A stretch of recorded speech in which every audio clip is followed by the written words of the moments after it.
আসসালামু আলাইকুম, আশা করি সকলেই ভালো আছেন। তো আমরা কমপ্লেক্স অ্যানালাইসিস বইয়ের কমপ্লেক্স নাম্বার যে চ্যাপ্টার ওয়ানের এক্সাম্পল সলভ করার চেষ্টা করব। তো এক্সাম্পল 4-এ কী বলছে দেখার চেষ্টা করি। 2 + i/3 - i² জটিল সংখ্যাটির মডুলাস ও আর্গুমেন্ট বাইর করো।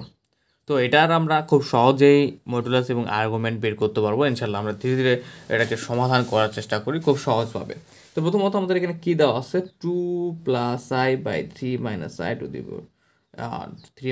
i³ দেওয়া আছে। তো এখানে একটু চিন্তা করেন, এই দুইটা পদ ডিভাইডেড অবস্থা আছে এবং এই দুইটা পদের উপরে স্কোয়ার থাকা মানে কি? দুইটা পদের উপর স্কোয়ার থাকা মানে 2 + i-এর উপরে স্কোয়ার থাকা এবং 3 - i-এর উপরেও স্কোয়ার থাকা। তাহলে এখানে আমরা a+b² যে সূত্রটা জানি সেটা অ্যাপ্লাই করতে পারি। আমরা a+b² সূত্র কি জানি, স্কোয়ার প্লাস 2b+b²। তাহলে স্কোয়ার হচ্ছে a হচ্ছে এখানে 2, b হচ্ছে i, তাহলে স্কোয়ার মানে 2 এর উপর স্কোয়ার 4 প্লাস 2ab।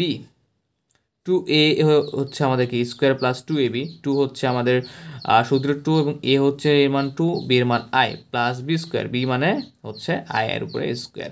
নিচেও সেমভাবে 3 - i² এটার সূত্রটা কি জানি আমরা, a - b² সূত্র, a² - 2ab প্লাস b²। এখানে 3টা আমাদের a হিসেবে কাজ করতেছে, i হচ্ছে আমাদের b হিসেবে কাজ করতেছে। তাহলে স্কোয়ার মানে কত, 3 এর উপরে স্কোয়ার মানে 9 - 2ab, 2a হচ্ছে 3 এবং হচ্ছে আমাদের b হচ্ছে এখানে i প্লাস b², b হচ্ছে i এর উপরে স্কোয়ার। এখন এখানে দেখার চেষ্টা করি, এখানে 4 প্লাস 2 × 4 4i এবং i² মানটা আমরা সবসময় কি জানি, -1। আমরা কমপ্লেক্স নাম্বারের ক্ষেত্রে আমরা সেটা আমাদের ক্লাস এইচএসসি থেকে আমরা জেনে আসতেছি জটিল সংখ্যার ক্ষেত্রে যে i² কি লেখা যায়, -1 লেখা যায়। তাহলে সেই i² আমরা -1 লিখে দেব। এখানে 9 - 3 × 6 6i প্লাস i² মানটা কী হবে, এখানেও -1। ওকে, আচ্ছা। তো এখানে আমরা একটু ক্যালকুলেশন যদি করি, 4 থেকে 1 বিয়োগ যদি দেওয়া হয় তাহলে আসবে কত, 3 প্লাস 4i এবং এখানে 9 থেকে 1 বিয়োগ দিলে 8 - 6i। তো এটাকে আমাদের সমাধান করার ক্ষেত্রে দেখেন একটা অদ্ভুত আকার তৈরি হয়েছে, কিন্তু আমরা এখানে এখানে কিন্তু সমাধান করার কোনো সিস্টেম নাই। তো আমাদের যে কাজটা করতে হবে, 3 + 4i, আশা করি লেখাগুলো বুঝতে পারতেছেন, 8 - 6i গুণন এই যে উভয় পার্শ্বে এখানে আমরা একটা নেব 8 + 6i, 8 + 6i। দেখেন এই 8 + 6i বা 8 + 6i পুরো অংশটাকে এক্সট্রা নিয়ে ফেললাম। বাট কেন নিতে পারলাম, কেননা 8 + 6i বাই 8 + 6i ডিভাইডেড যদি কাটাকাটি করি উপর নিচে, তাহলে কিন্তু সেই কাঙ্ক্ষিত আমাদের 1 থাকবে। জাস্ট 1-এর সঙ্গে এই পুরো অংশটাকে গুণ দিলে আমাদের আগের লাইন যেটা ছিল সেটা থাকবে, কোনো পরিবর্তন হচ্ছে না। সো আমরা এখানে 8 + 6i বাই 8 + 6i নিতে পারলাম, কোনো সমস্যা নেই। এখন এই দুইটা পদ পরস্পর গুণ অবস্থায় আছে, নিচের দুইটা পদ পরস্পর গুণ অবস্থায় আছে, তো গুণ করে ফেলি। তাহলে এখানে এভাবে যদি ব্র্যাকেট দিয়ে চিন্তা করি তাহলে আপনাদের গুণ করতে একটু বেশি সুবিধা হবে। যেমন 3 দিয়ে 8কে গুণ করলে কত হবে, 3 আসছে 24। এবার 3 দিয়ে আবার কী করবো, সরি এটা পজিটিভ, ঠিক আছে, +3, আবার নেগেটিভ মনে করবেন না। 3 দিয়ে 6কে গুণ করলে কত হবে, 3 × 6 = 18i প্লাস 4i দিয়ে 8কে গুণ করো একবার। তার মানে যেভাবে সহজভাবে আমাদের গুণ করে থাকি সেই গুণগুলো করব। 4i দিয়ে 8কে গুণ 4 = 32i প্লাস 4 × 6 = 24, এটা দিয়ে এই পদকে আবার 24, এখানে i আছে এখানেও i, তার মানে i² বাই 8 দিয়ে 8কে গুণ করলে 64 প্লাস 8 দিয়ে 6কে গুণ করলে 6 × 48 48i মাইনাস 6 দিয়ে 8কে গুণ করলে কত হয়, এই পদ দিয়ে আমরা বাকি দুটা পদকে গুণ করে ফেলেছি এবং দ্বিতীয় পদ দিয়ে বাকি পদগুলোকে গুণ করতে হবে সাধারণভাবে যে গুণটা করে থাকি। 6i দিয়ে 8কে গুণ করলে 6 × 2 = 4 6 আসছে 48i এবং -6 মাইনাস থাকার কারণে এখানে -6i দিয়ে 6i গুণ করলে -36i²। ওকে, তো আই হোপ যে আপনারা এতটুকু বুঝতে পেরেছেন যে আমাদের ঘটনাটা কী ঘটলো। এখন এখানে একটু খেয়াল করেন, এখানে 24 এখানে কত 18i এবং এখানে কত আমাদের 20i। তো এখানে আমরা ক্যালকুলেশন করে ফেলবো, 24 18 আর 32-এ কত হয়, 18 32-এ 50 হয়। তাহলে 50i প্লাস এখানে দেখেন একটু মাইনাস হবে, কেননা এখানে i² আছে। i² মানটা যখন -1 তখন -1টা যদি এই +24-এর সঙ্গে গুণ হয়ে যায় তাহলে কি হবে, -24 হয়ে যাবে। এখানে দেখেন +48i -48i পরস্পর কেটে যাবে, শুধু থাকবে 64, আর এখানে আই স্কোয়ারের মানটা কি আমরা জানি -1, -1 -3 তাহলে কি হবে +30, ঠিক আছে।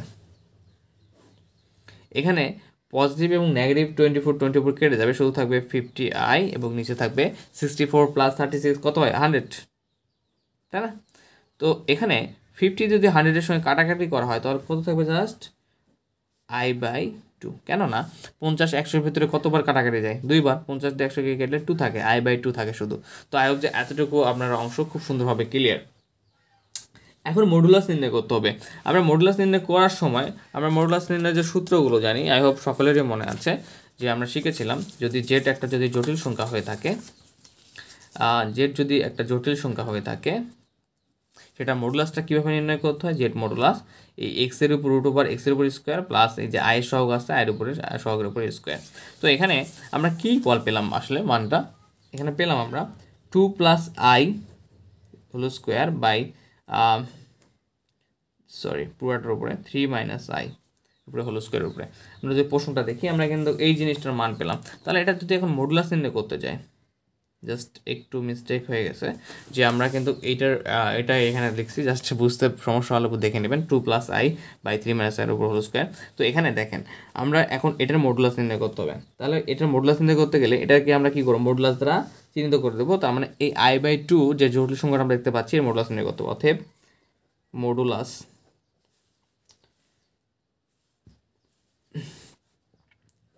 2 + i by 3 - i whole square modulus দিয়ে দিলাম।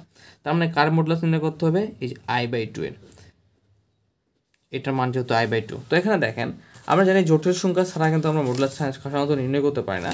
তো তাহলে যে ঘটনাটা ঘটবে এখানে আমাদের i/2 আসছে। তো এখানে আমরা এটাকে এভাবে তৈরি করে নিতে পারি না, 0 + ½ × i। তো দেখেন এর আমরা এটাকে x ধরবো, এটাকে y ধরবো, i সহ y আর বাকি যেটা থাকবে সেটা x। কারণ আমাদের জটিল সংখ্যার আকার ছাড়া কিন্তু আমরা মডুলাস নির্ণয় করতে পারবো না। আমরা গত ক্লাসে বেসিক ক্লাসে দেখেছিলাম অনেক সময় শুধু 5 আছে, এটাকে জটিল সংখ্যা কীভাবে প্রকাশ করবো, বা 2y আছে, তখন কী করতে হয় 0+ যুক্ত করে দিতে হয়, x এর সহগ তখন 0 থাকে হিসেবে। তো এখানেও i/2, এখানেও আকারটা এই সেম সিস্টেমেরই, যে এখানে বলছে 0 + i × ½ ঠিক আছে। তো এর এখন মডুলাস যদি নির্ণয় করতে যায় তাহলে কী হবে, মডুলাস √(x²), মানে x এর সহগ কোনটা 0, 0-এর উপরে স্কোয়ার প্লাস y এর সহগ কত ½ 1/2-এর উপরে স্কোয়ার। তাহলে এখানে 0-এর উপরে স্কোয়ার মানে 0, 1/2-এর উপরে স্কোয়ার মানে কত 1/4। তাহলে √1/4, 1/4 যদি রুট করা হয় তাহলে কত আসবে, ½ আসবে, ঠিক আছে। একটু ব্যাপারটা বুঝাই দিই যে এখানে 1/4-এর উপরে √, মানে হচ্ছে √1/2-এর উপরে স্কোয়ার, ঠিক আছে। তার মানে কি 1/4, তো 1 স্কোয়ার রুট কেটে গেলে শুধু ½ থাকবে। তো আশা করি এখানে মডুলাস নির্ণয়ের ব্যাপারটা আমরা বুঝতে পেরেছি, আমাদের কিন্তু মডুলাস নির্ণয় হয়ে গেছে। আমরা সাধারণত মডুলাস নির্ণয়ের যে সূত্রটা জানি সেই সূত্রটা কি, যদি জটিল সংখ্যা z হয় x + i y এই আকারের, তাহলে আমরা মডুলাস নির্ণয় করতে পারবো, এবং সেটা হচ্ছে এই x এর সহগের স্কোয়ার প্লাস y এর সহগের স্কোয়ার √, ঠিক আছে। তো এখানে আমাদের i/2 থাকা মানে যে আমাদের জটিল আকারটা নাই এরকম না, এখানে আমরা ইমেজিন নাম্বার দেখতে পাচ্ছি, ইমেজিন নাম্বারের সঙ্গে ½ গুণ আছে। তো এখানে x এর সহগটা নেই এমন না, 0 আছে, 0 × 0 আছে, ঠিক আছে। 0টাই হচ্ছে আমাদের কি x হিসাবে আছে, এবং i এর সঙ্গে যে হাফটা আছে সেটা হচ্ছে আমাদের y হিসেবে আছে। আই হচ্ছে আপনারা বুঝতে পেরেছেন। তো সেখান থেকে আমরা যে সূত্রটা অ্যাপ্লাই করবো, মডুলাসের সূত্রটা অ্যাপ্লাই করে ½ পেলাম। এখন আমাদের কি করতে হবে, আর্গুমেন্ট নির্ণয় করতে হবে। তো আর্গুমেন্ট সাধারণত 2 ধরনের হয়ে থাকে, মুখ্য আর্গুমেন্ট এবং সাধারণ আর্গুমেন্ট বা জেনারেল আর্গুমেন্ট। তো আমরা এই 2 ধরনের আর্গুমেন্টই নির্ণয় করব। এটাকে বলা হয় মুখ্য আর্গুমেন্ট বা হচ্ছে প্রিন্সিপাল আর্গুমেন্ট। তো আমরা যে জটিল সংখ্যাটা দেওয়া ছিল সেটা থেকে কি পেলাম, i/2, তাই না। তো এখানে i/2টাকে আমরা কীভাবে প্রকাশ করতে পারি জটিল সংখ্যা আকারে, যে x + iy আকারে। এটা এই x + iy আকারে মানে প্রকাশ করতে গেলে 0+ দিতে হবে, তাই না, তখন i × ½। তো এখানে আমরা আর্গুমেন্ট নির্ণয়ের ক্ষেত্রে সূত্র কি শিখেছিলাম, θ = tan ইনভার্স y/x। তো এখানে জটিল সংখ্যাটা আমাদের যেটা দেওয়া আছে যে i/2, এই i/2কে যদি আমরা জটিল সংখ্যার আকারে প্রকাশ করতে তাহলে 0 + i × ½ আসতেছে, মানে x এর সহগ তো লাগবে। তো সেক্ষেত্রে আমরা কি সূত্র কি y/x, তো এখানে y এর মান কোনটা, i এর সঙ্গে যে মানটা থাকবে সেটা হচ্ছে আমাদের y এর মান। তার মানে এখানে tan ইনভার্স y/x, y হচ্ছে আমাদের ½, এক্সটা আমাদের কোনটা, এক্স এর কোনো মান দেওয়া নাই, মানে এক্সটা হচ্ছে আমাদের 0। তার মানে এখানে হচ্ছে টেন ইনভার্স এই হাফ বাই জিরো, কোনো কিছু সাপেক্ষে কোনো কিছু আছে something by zero, something by zero মানে হচ্ছে ইনফিনিটি, তাহলে আমাদের এখানে আসবে ইনফিনিটি। তো একটা ব্যাপার আবারও আমি আলোচনা করি, দেখেন আমরা কিন্তু এই যে অংশটা ছিল এই অংশটাকে আমরা ক্যালকুলেশন করি, এটা ইকুয়াল i/2 পেয়েছি, এটা আমাদের সেই জটিল সংখ্যাটা, ঠিক আছে, i/2, এটা থেকে আমাদের মডুলাস নির্ণয় করতে হবে, এটা আমাদের আর্গুমেন্ট নির্ণয় করতে হবে। তো এটার হচ্ছে প্রকাশিত রূপটা কেনকা আরেকটু ডিটেলস করা যায়, 0 + i × হাফ, তার মানে এটা আমাদের সেই কাঙ্ক্ষিত বা জটিল আকারটা প্রকাশ করতেছে, ঠিক আছে। তো যেখান থেকে আমাদের জটিল আকার x + iy এর আকারটাকে মানে কেন্দ্র করে আমরা কি মডুলাস এবং আর্গুমেন্টগুলো নির্ণয় করতে পারছি। তো আমাদের এখানে x এবং y এর মানটা জানা জরুরি, এখানে x এর মানটা 0, y এর মানটা হচ্ছে হাফ। সো আমরা এই যে টেন ইনভার্স থিটা ইকুয়াল আর্গুমেন্টের ক্ষেত্রে জানি যে মুখ্য আর্গুমেন্টের ক্ষেত্রে টেন ইনভার্স y/x, y এর মানটা বসাই দিলাম, x এর মান 0 বসাই দিলাম, হাফ বাই 0 মানে হচ্ছে ইনফিনিটিভ মানে অসংজ্ঞায়িত। তো আমরা জানি যে 10 কত ডিগ্রির মান ইনফিনিটিভ, 10 90 ডিগ্রি মান হচ্ছে ইনফিনিটিভ, তাহলে এখানে ইনফিনিটিভের জায়গায় 10 90 ডিগ্রি বসাই দিলাম, আমরা সকলে জানি 10 90 ডিগ্রি মান অসংজ্ঞায়িত। তাহলে এখানে 10 এবং 10 ইনভার্স মানে কত 1/10, তো 10 1/10 × 10, 10 10 কেটে যাবে, সো থাকবে কি তাহলে π/2 থাকবে। আচ্ছা, তো আমরা এখন সাধারণ যে আর্গুমেন্ট ছিল, অতএব সাধারণ আর্গুমেন্ট নির্ণয় করা খুবই সহজ। সাধারণ আর্গুমেন্ট যে শুধু যে কাজটা করব আমরা এই যে π/2 আছে মুখ্য আর্গুমেন্টের সাথে আমরা 2nπ একটা যোগ করে দেব, শেষ, ঠিক আছে। এটা হচ্ছে আমাদের সাধারণ আর্গুমেন্ট, 2nπ শুধু যোগ করে দেবো, যেখানে এই n এর মানটা হচ্ছে পরিবর্তন হবে, n এর মানটা হবে 0 অথবা ±1 অথবা ±2, যে কোনো কিছু হতে পারে, যে কোনো ধরনের সংখ্যা পূর্ণ সংখ্যা হতে পারে, ঠিক আছে, etc। তো এই ছিল আমাদের আজকের ক্লাস, এবং আজকের ক্লাসটি আশা করি খুব সুন্দরভাবে বুঝতে পেরেছেন। কোথাও প্রবলেম থাকলে অবশ্যই আমাদের গ্রুপে জানাবেন অথবা আমাকে পার্সোনাল ইনবক্সে জানাবেন। তো আমরা ধীরে ধীরে আরও অ্যাডভান্স লেভেলের ম্যাথগুলো করা শুরু করবো ইনশাল্লাহ। সে পর্যন্ত ভালো থাকেন, সুস্থ থাকেন।